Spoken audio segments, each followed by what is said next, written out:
புள்ளி நேயர்களுக்கு வணக்கம். இன்றைய காலை நேர தலைப்பு செய்திகள்.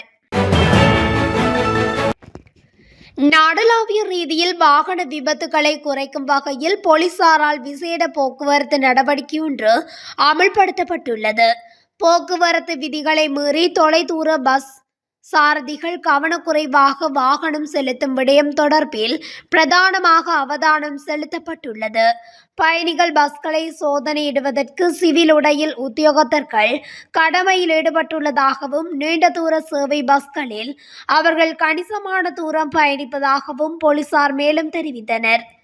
இதன்போது கவனக்குறைவாக வாகனம் செலுத்துதல், கையடக்க தொலைபேசிகளை பயன்படுத்தி வாகனம் செலுத்துதல், பாதசாரி கடவைகளில் வாகனங்களை முந்தி செல்வது மற்றும் அதிவேகமாக செல்வது போன்ற போக்குவரத்து விதிமீறல்கள் தொடர்பில் கண்காணிக்கப்படவுள்ளது. சீருடையில் உள்ள போலீஸ் அதிகாரிகள் பஸ்ஸினை நிறுத்தி சம்பந்தப்பட்ட போக்குவரத்து விதிமீறல்கள் குறித்து சாரதிகளுக்கு அறிவுறுத்தி அவர்கள் மீது சட்ட நடவடிக்கை எடுப்பதாகவும் தெரிவித்தனர். தமிழரசு கட்சி உள்ளி விவகாரங்கள் தொடர்பான வழக்குகளில் இருந்து தான் பின்வாங்குவதாக சுமந்திரன் குறிப்பிட்டார் என்று முன்னாள் நாடாளுமன்ற உறுப்பினர் சிவமோகன் தெரிவித்துள்ளார். தமிழரசு கட்சியின் மத்திய குழு கூட்டம் நேற்று வவுனியாவில் நடைபெற்றது. இதன்போது கூட்டத்துக்குள் இருந்து முரண்பட்டு வெளிநடப்பு செய்த முன்னாள் நாடாளுமன்ற உறுப்பினர் சிவமோகன் ஊடகங்களிடம் கருத்து தெரிவிக்கும் போதே அவர் மேற்கண்டவாறு குறிப்பிட்டார். மேலும் சுமந்திரன் தான் வழக்குகளில் இருந்து பின்வாங்குவதாக தெரிவித்துள்ளதாகவும் இதிலிருந்தே குறித்த வழக்குகளின் பின்னணியில் அவர் தான் இருப்பதை சுமந்திரன் ஏற்றுக்கொள்கின்றார் என்றும் சிவமோகன் இதன் போது தெரிவித்துள்ளார். அவ்வாறு சுமந்திரன் தனது வழக்குகளில் இருந்து பின்வாங்கினால் தானும் தனது வழக்குகளில் இருந்து பின்வாங்குவதாக சிவமோகன் சுட்டிக்காட்டியுள்ளார். ஜனாதிபதி ஆடரகுமார திசாநாயக்கவுக்கும் குடிவரவு குடியகல்வு திணைக்களம், இலங்கை சுங்கம், விமான நிலையம், விமான சேவை நிறுவனம் ஆகியவற்றின் தலைமை அதிகாரிகளுக்கும் இடையிலான கலந்துரையாடல் நேற்று ஜனாதிபதி அலுவலகத்தில் நடைபெற்றது. இதன்போது போதைப்பொருள், சட்டவிரோத பொருட்கள் நாட்டுக்குள் வருவதை தடுத்தல், விமான நிலையம், சுங்க திணைக்களத்துக்குள் நடக்கும் ஊழல் மோசடிகளை மட்டுப்படுத்தல், சட்டவிரோதமான முறையில் நபர்கள் நாட்டில் இருந்து வெளியேறுவதை தடுப்பது குறித்து விரிவாக கலந்துரையாடப்பட்டுள்ளது. அதற்காக குடிவரவு குடியகல்வு திணைக்களம், இலங்கை சுங்கம், விமான நிலையம், விமான சேவை நிறுவனம் ஆகிய 3 நிறுவனங்களிலும் இணை கேமரா கட்டமைப்பு கண்காணிப்பு நிலையத்தை ஸ்தாபிக்குமாறு ஜனாதிபதி அனுரகுமார திசாநாயக்க ஆலோசனை வழங்கியுள்ளார்.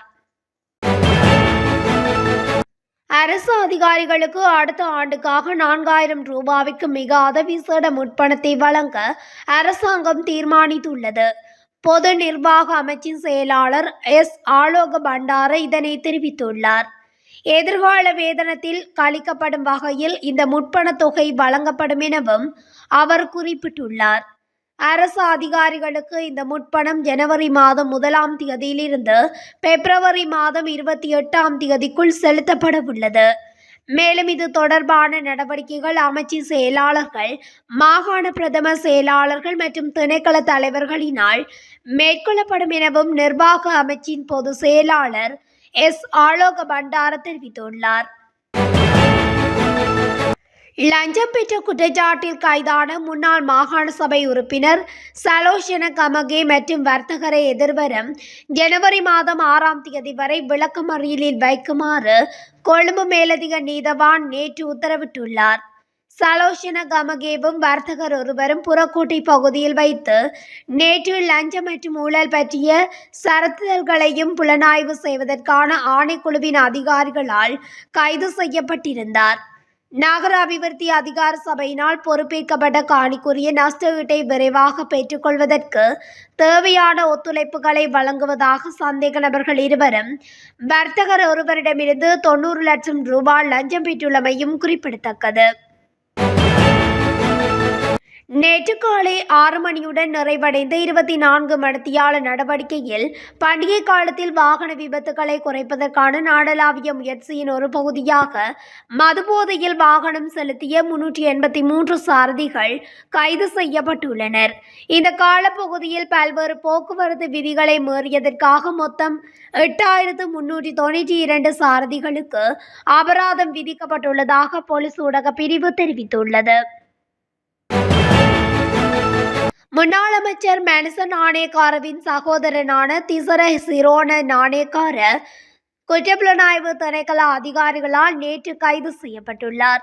வெளிநாட்டில் வேலைவாய்ப்பு பெற்று தருவதாக கூறி பண மோசடி செய்த குற்றச்சாட்டின் பேரிலே இவர் கைது செய்யப்பட்டுள்ளார்.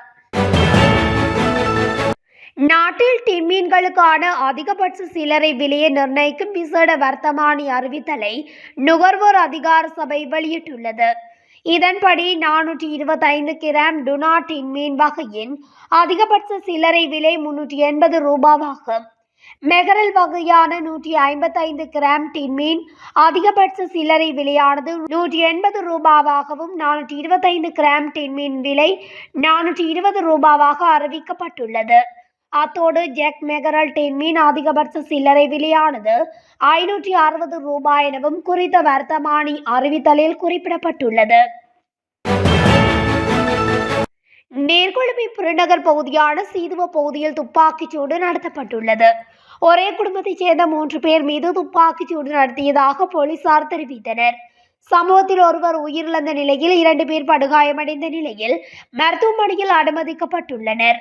காரில் வந்த சிலர் துப்பாக்கிச்சூடு நடத்திய நிலையில் தப்பி சென்றுள்ளனர். சம்பவம் தொடர்பான மேலதிக விசாரணைகளை போலீசார் மேற்கொண்டு வருகின்றனர். ஜெனரல் சவேந்திர சில்வா பாதுகாப்பு படைகளின் பிரதானியாக இருந்து இம்மாதம் 31ஆம் தேதி ஓய்வு பெறவுள்ளார். முன்னாள் ஜனாதிபதி ரணில் விக்ரமசிங்க சவேந்திர சில்வாவின் சேவை காலத்தை எதிர்வரும் 31ஆம் தேதி வரை நீடித்திருந்தார். புதிய அரசாங்கத்தின் கீழ் அவருக்கு பதவி நீடிப்பு கிடைக்காது என அரசாங்க வட்டாரங்கள் தெரிவிக்கின்றன.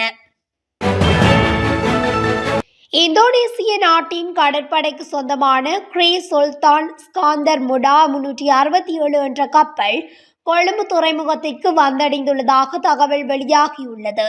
சனிக்கிழமை உத்தியோகபூர்வ விஜயமாக குறித்த கப்பல் கொழும்பு துறைமுகத்தை வந்தடைந்துள்ளது. இந்த கப்பல் இந்தோனேசிய கடற்படையின் சிக்மா கோர்வேட் நகரகத்தைச் சேர்ந்ததாகும். நேற்று முற்பகல் கொழும்பு துறைமுகத்தை வந்தடைந்த இந்த கப்பல் கடற்படை மரபுகளுக்கு அமைய வரவேற்கப்பட்டது. 120 பணியாட்களை கொண்ட இந்த கப்பல் 9071 மீட்டர் நீளமுடையதாகும். இக்கப்பல் நாட்டில் இருக்கும் காலத்தில் நாட்டின் முக்கிய இடங்களுக்கு செல்லவுள்ளதோடு இந்தோனேசியாவுக்கு புறப்படவுள்ளதாக தெரிவிக்கப்பட்டுள்ளது. காலி தொடர்ந்துவ மொரகல்ல பகுதியில் உள்ள விகாரை ஒன்றில் இடம்பெற்ற பெரகரா ஊர்வலத்தின் போது யானை ஒன்று குழப்பம் விளைவித்துள்ளது. பெரகரா ஊர்வலத்தின் போது யானை நபரொருவரை தாக்கியுள்ளதாகவும் அதனால் அங்கு பெரும் குழப்ப நிலை நிலவியதாக கூறப்படுகின்றது. சம்பவத்தில் காயமடைந்த நபர் காலி தேசிய வைத்தியசாலையில் அனுமதிக்கப்பட்டுள்ளதாக கிக்கடுவ போலீசார் தெரிவித்தனர். நாட்டின் சில பகுதிகளில் இன்று மழை பெய்யக்கூடும் என வளிமண்டலவியல் திணைக்களம் எதிர்வு கூறியுள்ளது. வளிமண்டலவியல் திணைக்களம் விடுத்துள்ள அறிக்கையில் இந்த விடயம் தெரிவிக்கப்பட்டுள்ளது. இதன்படி வடமத்திய கிழக்கு மற்றும் ஊவா மாகாணங்களிலும் மாத்தளை மாவட்டத்தின் சில இடங்களிலும் மழை பெய்யக்கூடும் என அந்த அறிக்கையில் குறிப்பிடப்பட்டுள்ளது. அத்துடன் மேல் சப்ரகமுவ மற்றும் தென் மாகாணங்களிலும் நுவரெலியா மற்றும் கண்டி ஆகிய மாவட்டங்களிலும் மாலை அல்லது இரவு வேளையில் மழை அல்லது இடியுடன் கூடிய மழை பெய்யக்கூடும். இடியுடன் கூடிய மழையின் போது பலத்த காற்று மற்றும் மின்னல் தாக்கங்களினால் ஏற்படக்கூடிய பாதிப்புகளை குறைத்துக் கொள்ள போதிய முன்னெச்சரிக்கை நடவடிக்கைகளை எடுக்குமாறு வளிமண்டலவியல் திணைக்களம் பொதுமக்களை அறிவுறுத்தியுள்ளது. 2040ஆம் ஆண்டளவில் இந்தியா உலகின் 3வது பாரிய பொருளாதார வல்லரசாக மாறும் போது அதனூடாக இலங்கைக்கு பாரிய நன்மைகளை பெற்றுக்கொள்ள முடியும் என முன்னாள் ஜனாதிபதி ரணில் விக்ரமசிங்க தெரிவித்துள்ளார். இந்திய முன்னாள் பிரதமர் அடல் பிகாரி வாஜ்பேயின் ஜனன தினத்தை முன்னிட்டு இந்தியாவில் நடைபெற்ற நிகழ்ச்சியில் பங்கேற்று உரையாற்றிய போதே அவர் இதனை குறிப்பிட்டுள்ளார். இலங்கை ஜனாதிபதி அனுரகுமார திசாநாயக்க மற்றும் இந்திய பிரதமர் நரேந்திர மோடி ஆகியோருக்கிடையில் கடந்த 16ஆம் தேதி நடைபெற்ற கலந்துரையாடல் வரவேற்கத்தக்கது என அவர் தெரிவித்துள்ளார். இதன் மூலம் பிராந்தியமற்ற ரீதியில் இலங்கை பல நன்மைகளை அடையும் என தாம் நம்புவதாக முன்னாள் ஜனாதிபதி ரணில் விக்ரமசிங்க தெரிவித்துள்ளார். மாத்தளை போலீஸ் பிரிவுக்குட்பட்ட கண்டி யாழ்ப்பாணம் வீதியில் பலாபத்வல பிரதேசத்தில் இடம்பெற்ற விபத்தில் பெண் பாதசாரி ஒருவர் உயிரிழந்துள்ளார் என்று மாத்தளை போலீசார் தெரிவித்தனர். மாத்தளையிலிருந்து தமிழை நோக்கி பயணித்த காரொன்று வீதியை கடக்க முற்பட்ட பெண் பாதசாரி மீது மோதியதில் இந்த விபத்து இடம்பெற்றுள்ளது. விபத்தில் படுகாயமடைந்த பெண் பாதசாரி மாத்தளை வைத்தியசாலையில் சேர்க்கப்பட்ட பின்னர் உயிரிழந்துள்ளார் என போலீசார் தெரிவித்தனர். இத்துடன் தமிழொலியின் இன்றைய காலை நேர தலைப்பு செய்திகள் நிறைவடைகின்றன. தொடர்ச்சியாக செய்திகளை அறிந்து கொள்ள தமிழொலி ஊடகத்துடன் இணைந்திருங்கள். நன்றி, வணக்கம்.